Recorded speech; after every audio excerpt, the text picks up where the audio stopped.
Hello, I hope you guys can hear me. I'm going to be doing an integral stream this time. Last time we did Newton's method and antiderivative. This time we are going to start with integration. And hopefully in a few days I would finish Calc 1. But I tend to take a lot of gaps. I hope I don't do that.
Okay, let me change to full screen.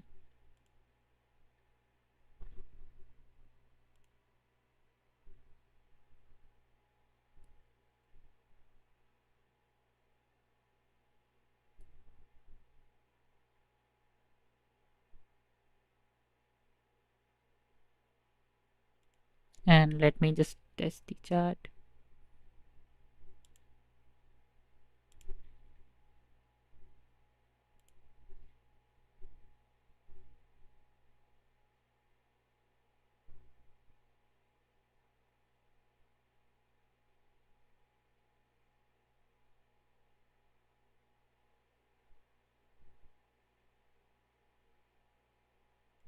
And let me just test the chart.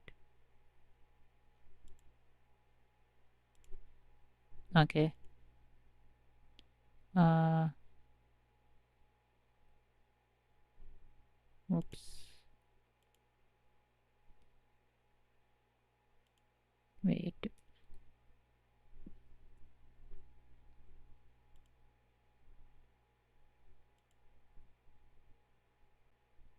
Okay, so I'm going to start with integration.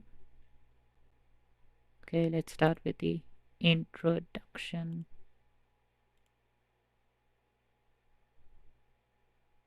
And let's see if this loads. I need to clear the canvas. And then, oh, let's see.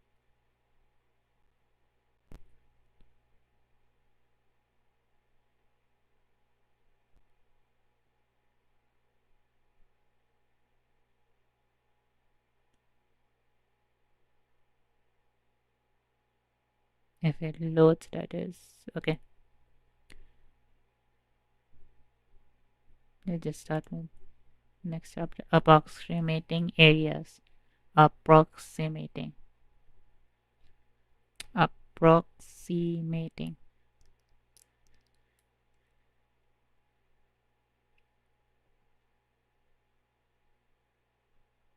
Archimedes was fascinated with calculating the areas of various shapes. In other words, the amount of space enclosed by the shape.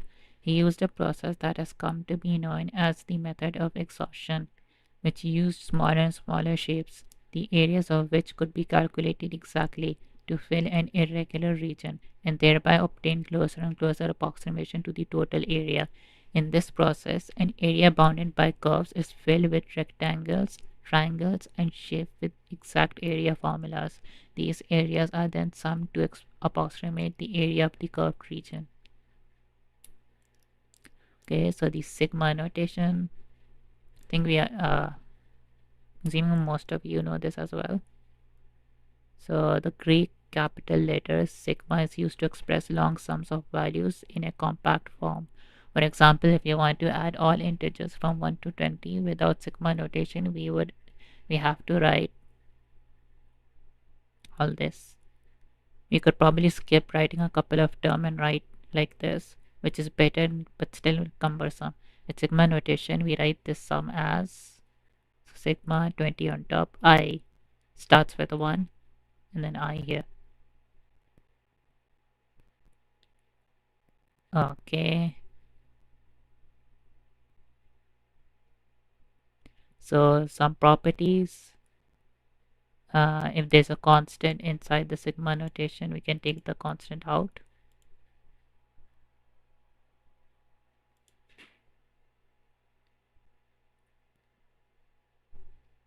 And if they are plus, we can separate them.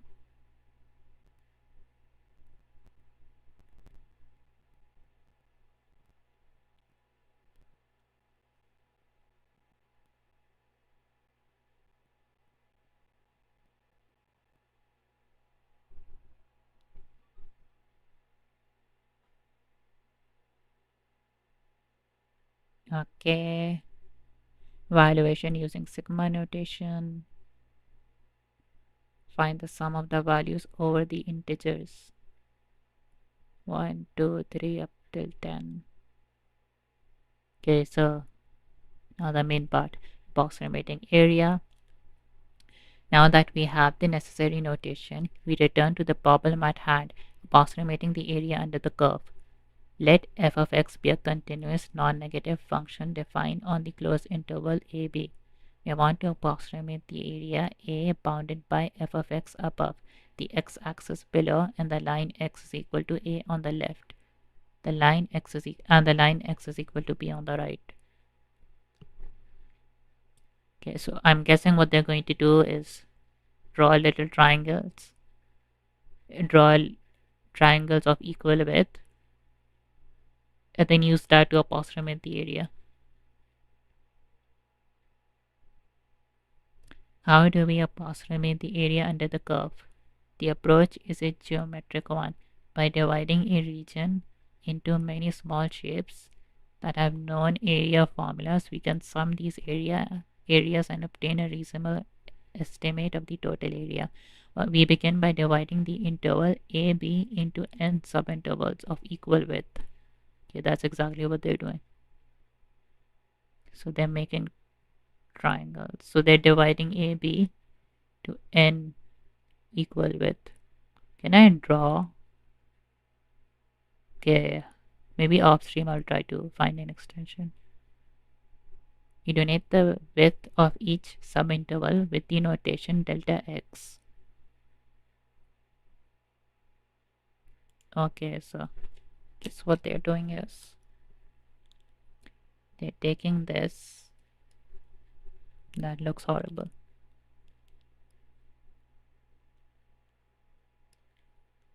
So this would be x0, and then this would be x1, x2, and then x3. We are approximating this with these rectangles, and then another rectangle here, then another rectangle here. I think it's the height is f of the later one. So what's happening here?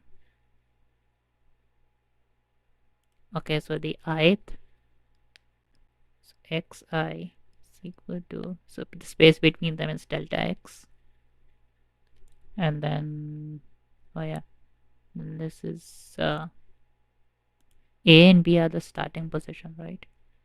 So this is B, this is A. So x0 plus it with delta x, which is B minus A over n. So this plus the interval gives x1, and then plus two intervals gives x2, and then plus 3 intervals gives x3. So how many? This is I. So this is I times this means how many intervals we are going ahead. Okay, so for the area, right, this is how the area is being calculated. So the area under the graph is approximately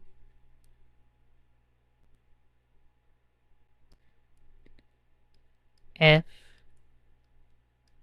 xi, right? Then times that by the, so this height, let's say x3, this height times it by the interval. This would be the same throughout the sum. So this is the same throughout all the sums. And 1, 2, 3. So how many intervals there are? How many intervals there are? Starting with 1. So it starts with this one, and then get the area of this.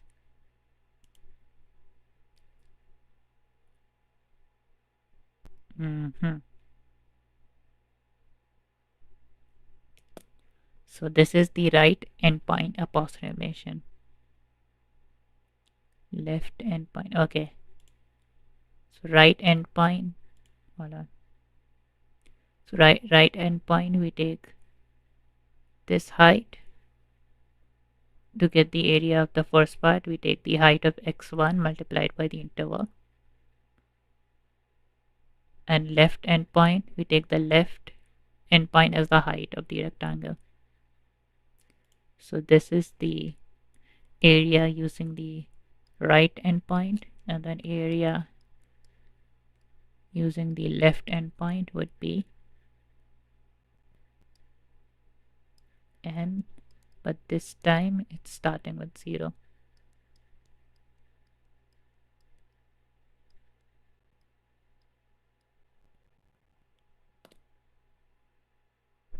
So 1, 2, 3, 3 intervals, and then f of x I, where I is 0, times it by the interval. Over here they're doing I minus 1, but I think it will be the same if it's 0.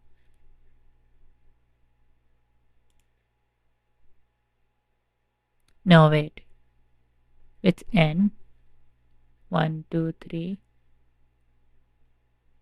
With this would also include the height of the rectangle right after. So it's actually n minus 1.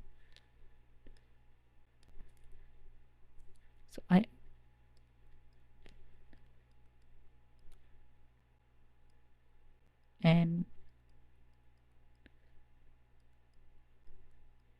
think this is what the book did.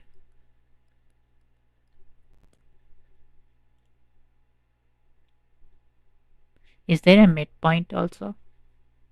I think that would also make sense. Sketch the right and left.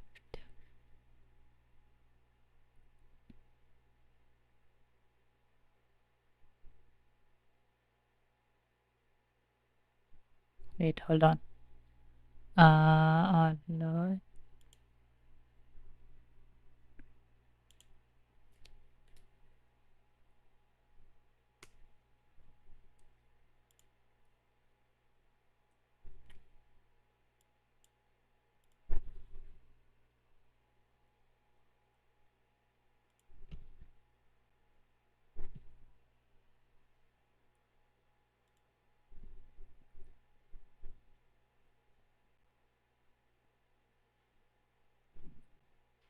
So far we have been using rectangles to approximate the area under the curve.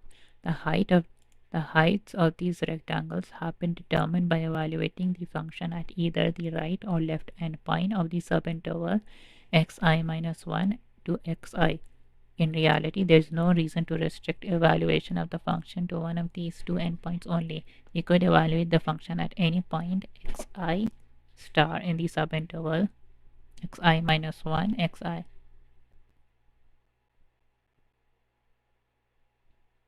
and use f of xi star as the height of our rectangle. This gives us an estimate of the area of the form. Area is approximately height of the rectangle times delta x.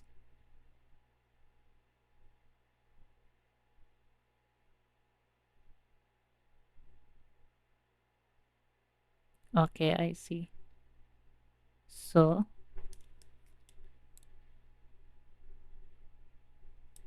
it x I star is somewhere between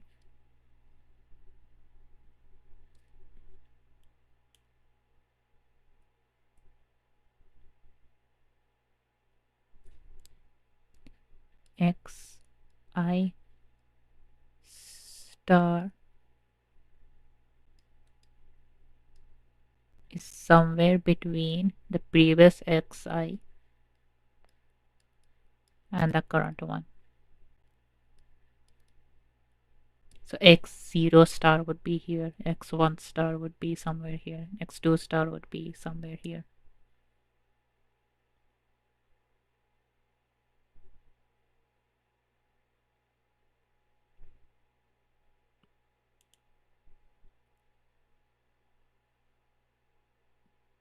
And this is called a Riemann sum.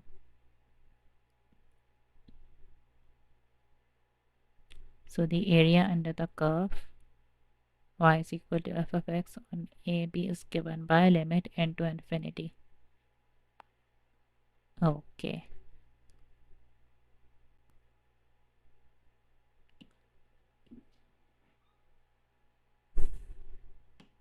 The lower sum and the upper sum. The upper sum would be the overestimate and the lower sum would be the underestimate, right? So let's see. Let's try doing this.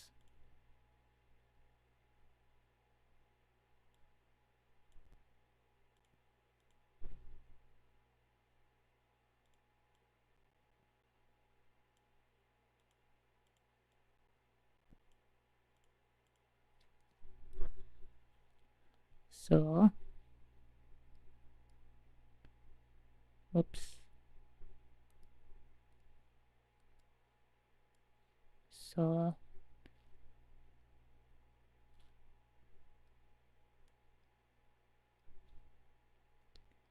S1 would be for I starting with 0.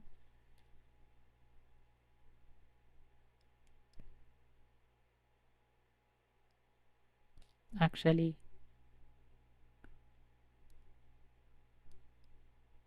starting with 1. We don't want a rectangle, like we don't want a rectangle here, so it's I starting with 1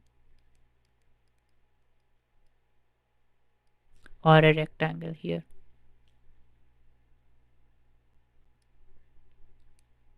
Delta x. So what we are doing here is dividing into 4 parts. We're taking this endpoint, finding the rectangle of the left endpoint, and then delta x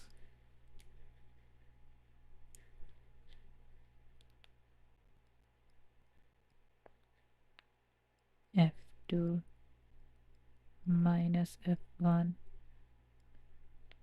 4.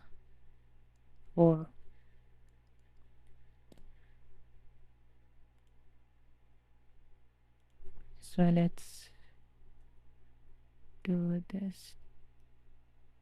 10 minus x square f of 2 minus f of 1.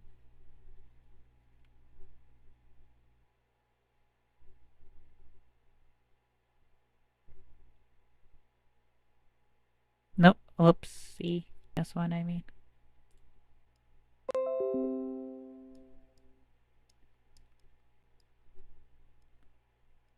I need to check whether my stream is working.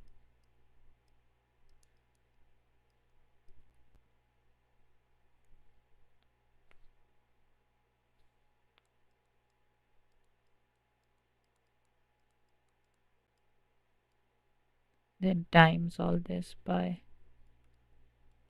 0.25.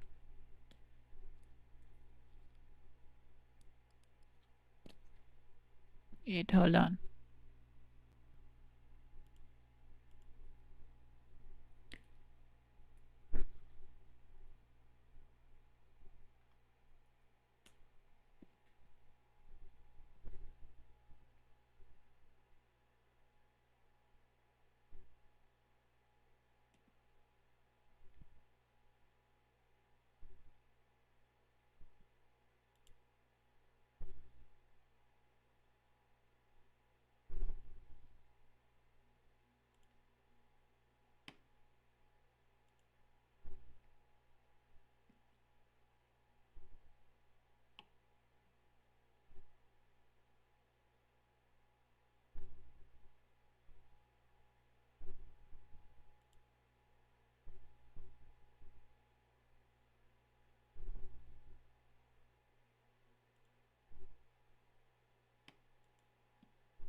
The 0.25.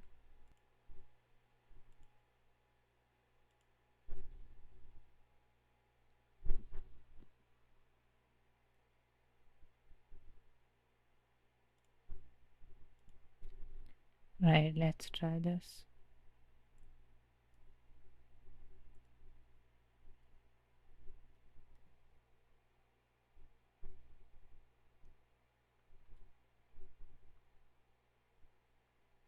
It's 32, and let's times it by 0.25. 8.03. We get 8.03. So for S2, it's basically the same as this.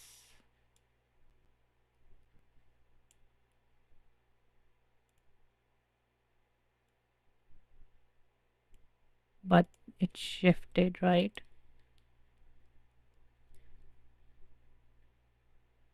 So this is F2 starting from 1.25 all the way to 2. This gives 7.28. So this is the lower sum, this is the upper sum.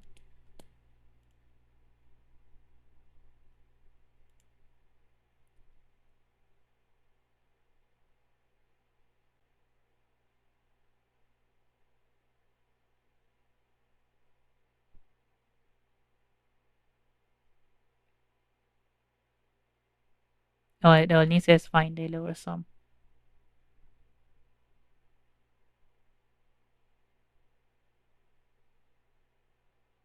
Should I do the exercises, or it's not too difficult? I mean, it's not difficult at all. It's, okay, next one. Oh, it's disconnected again. Hold on, I'll have to check my stream.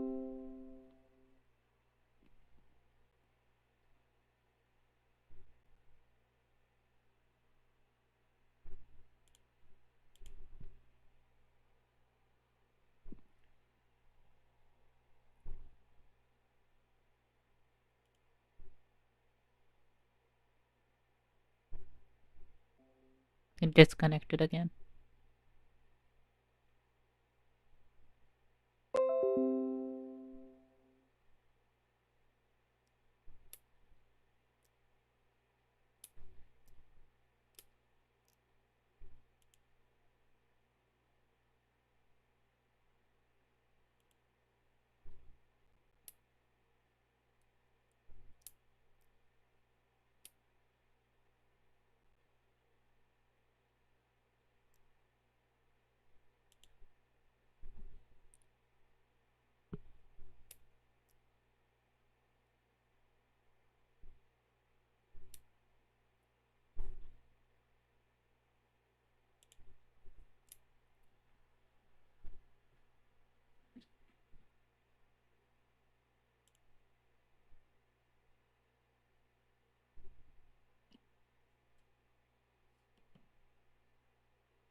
Okay, let's just keep continuing. Okay, so definition and notation. The definite integral generalizes the concept under the of the area under the curve. We left the requirements that f of x be continuous and non-negative and define the definite integral as follows.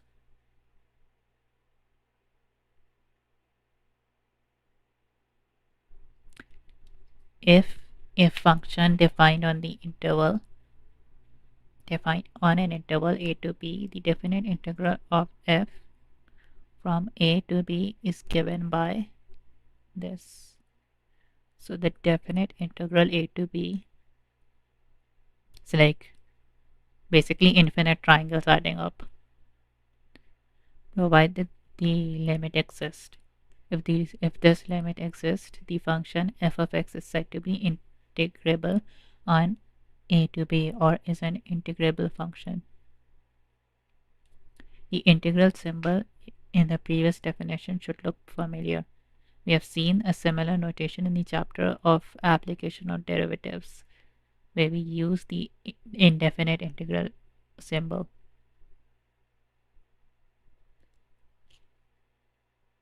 Okay.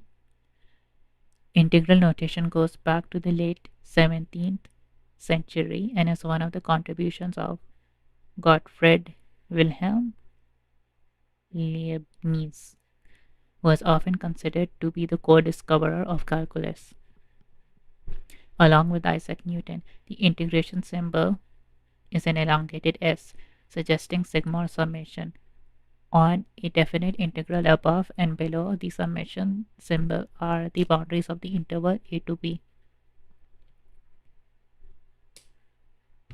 The numbers a and b are x values and are called the limits of integration. Specifically, a is the lower limit and b is the upper limit. To clarify, we are using the word limit in two different ways in the context of a definite integral. First, we talk about the limit of a sum as n goes to infinity. Second, the boundaries of a region are called the limit of integration. Okay, so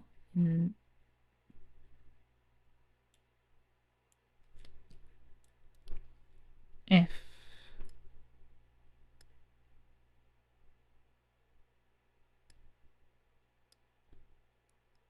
a, this is b, so the area under the graph is basically represented like this: upper bound, lower bound, function, and the interval. D of x is like this, I think.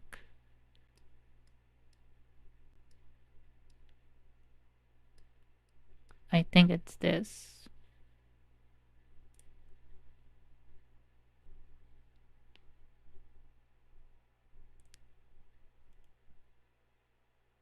Okay.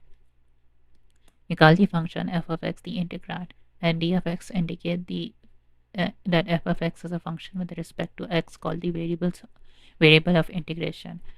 Note that like the index in a sum, the variable of integration is a dummy variable and has no impact on the computation of integral. You could use any variable we like as a variable of integration. dt, du.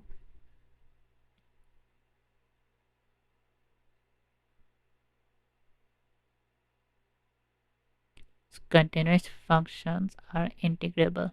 If f of x is continuous on a to b, then f is integrable on a to b.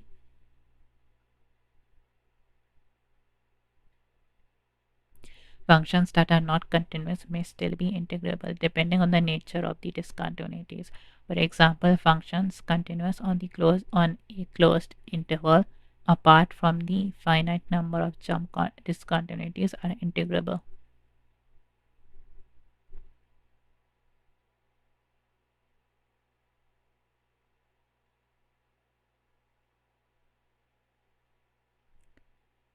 Using the right endpoint approximation to generate the Riemann sum.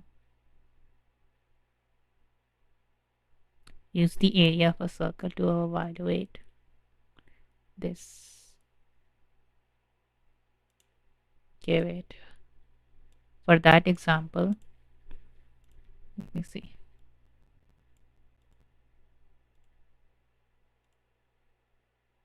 Hold on, no, this is good. Uh,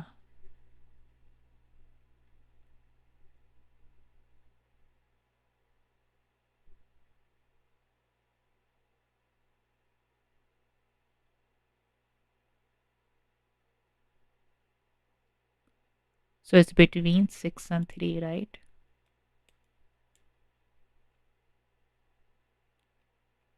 It's between 6 and 3. So the midpoint of the radius is here. The radius is 1.5, right? Let's see. Radius is equal to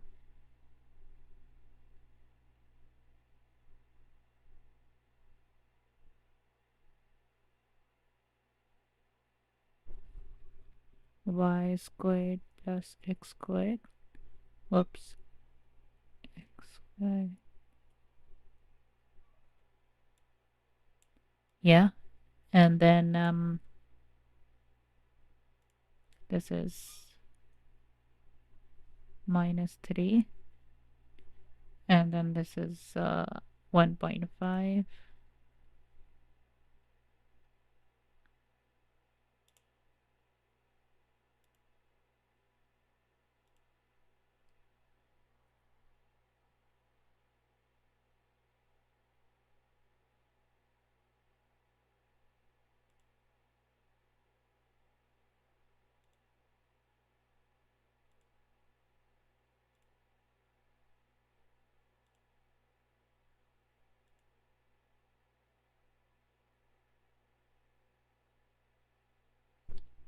Hold on, 1.5.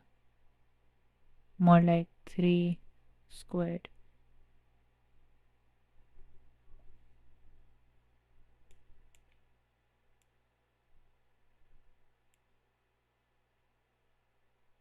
So rearranging this would be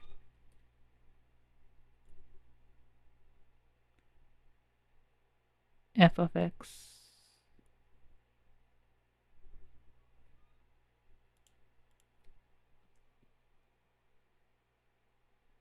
this would be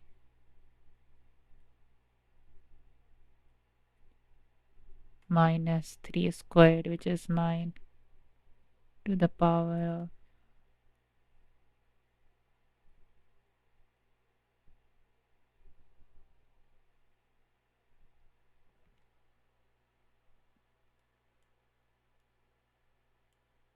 is this correct?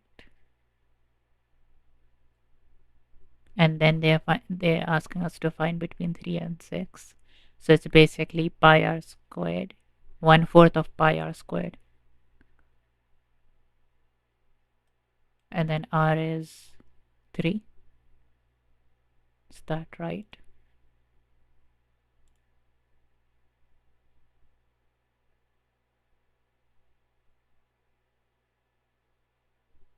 Yeah, 1/4 of pi r squared, where r is 3.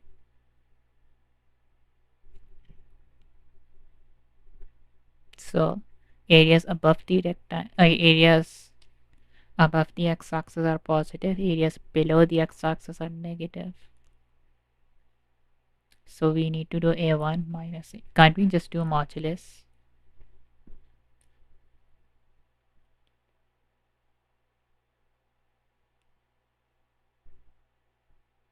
Like we can do modulus of f of c. We can do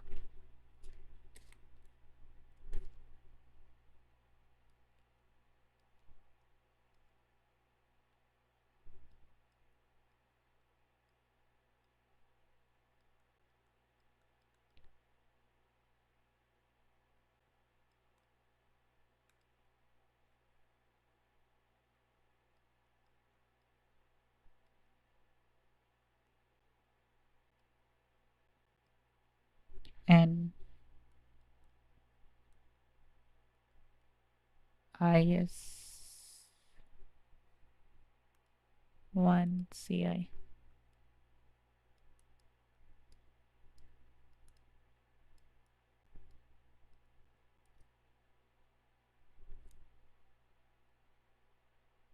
But basically, you can do this, and that would solve the problem.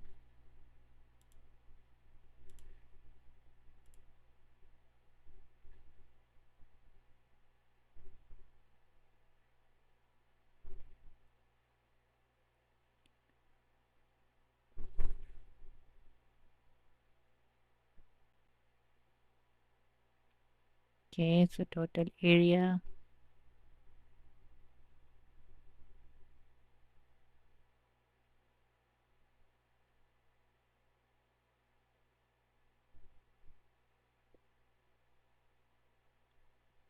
Let f of x be an integrable function defined on the interval a to b. Let a1 represent the area between f of x and the x-axis that lies above the axis, and let a2 represent the area between f of x and x of x. Between f of x and the x-axis that lies below the axis, then the net sign area between f of x and the x-axis is given by a1 minus a2. The total area between f of x and the x-axis is given by the modulus.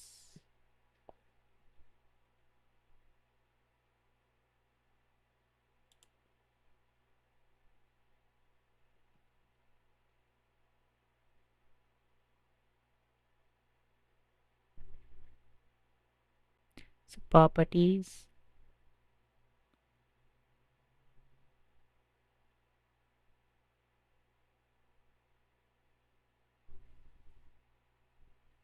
So this minus, oh, I see. So we are breaking up to integrals, right? Why would the area be negative? Like, why would the definite integral be negative? I think delta x would be negative then, because hmm, if this was flipped, delta x would be negative. Then f of xi would be over here, right? This would be x0. Then delta x is negative. I think that's why we are getting a negative area. That's why you're getting a negative definite interval.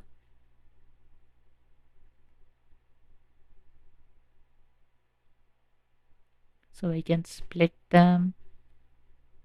Yeah. We can take the constant out. We can do this. Okay. Yeah. If c, this is c, then integral from a to c plus c to b reaches the whole integral a to b.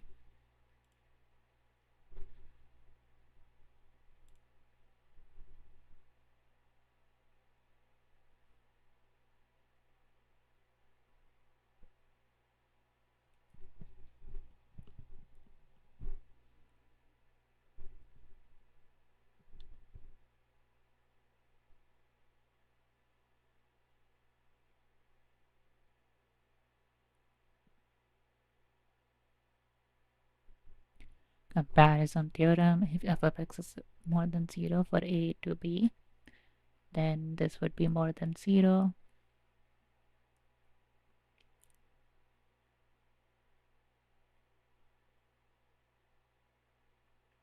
Wait, hold on.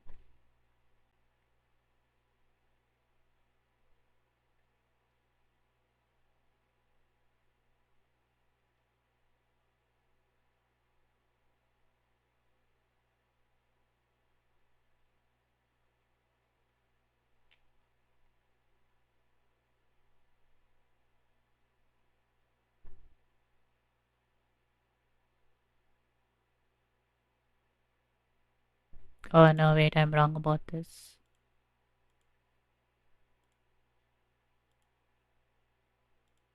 So a1, I thought it was doing like a2 is a negative number. I thought it was doing minus minus and then giving a large positive number, but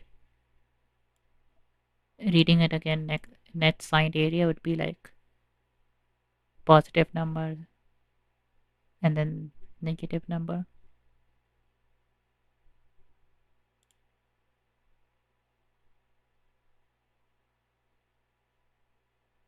Yeah, so the integral over here is 0 because a1 in a2 and then overall it's 0.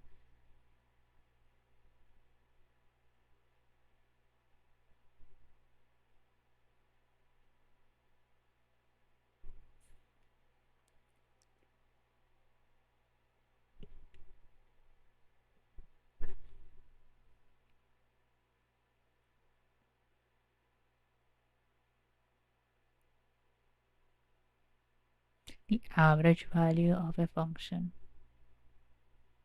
Let f of x be continuous over the interval ab, then the average value of the function f of x on ab is given by this.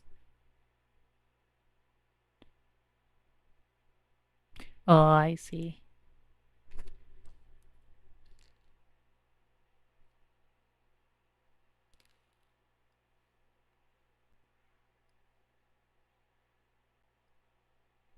So if this is the average value between these two intervals,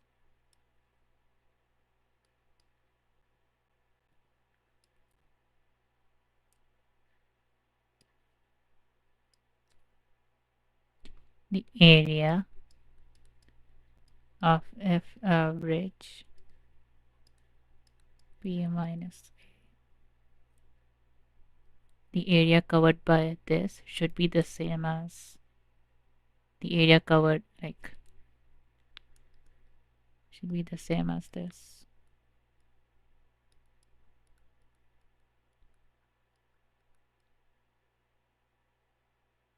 Yeah. So the area under the graph, since f average is the average of this entire line, the area under over here should be the same as the area under the curve line.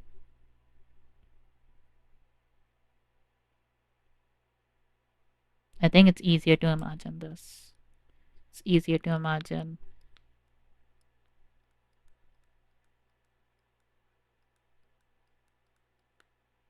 the f average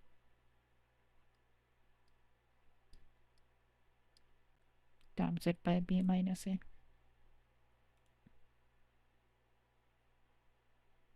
Find the average value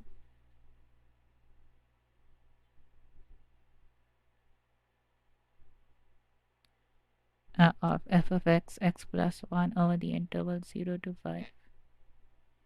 Wouldn't this be easy? Like,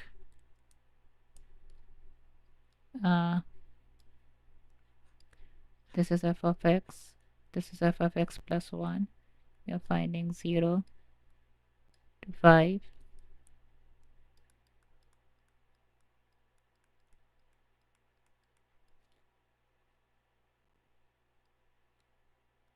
So f of 0 is 1, f of 5, 6. So the average value would be between these two, right?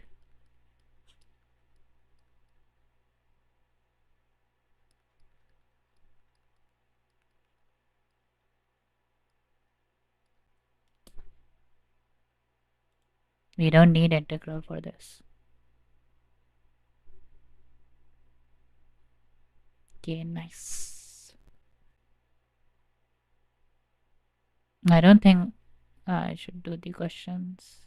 What's the next chapter? I think I should leave the fundamental theorem of calculus for the next stream.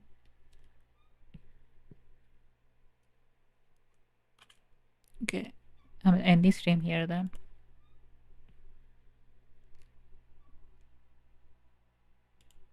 Okay then. See you next time, I guess.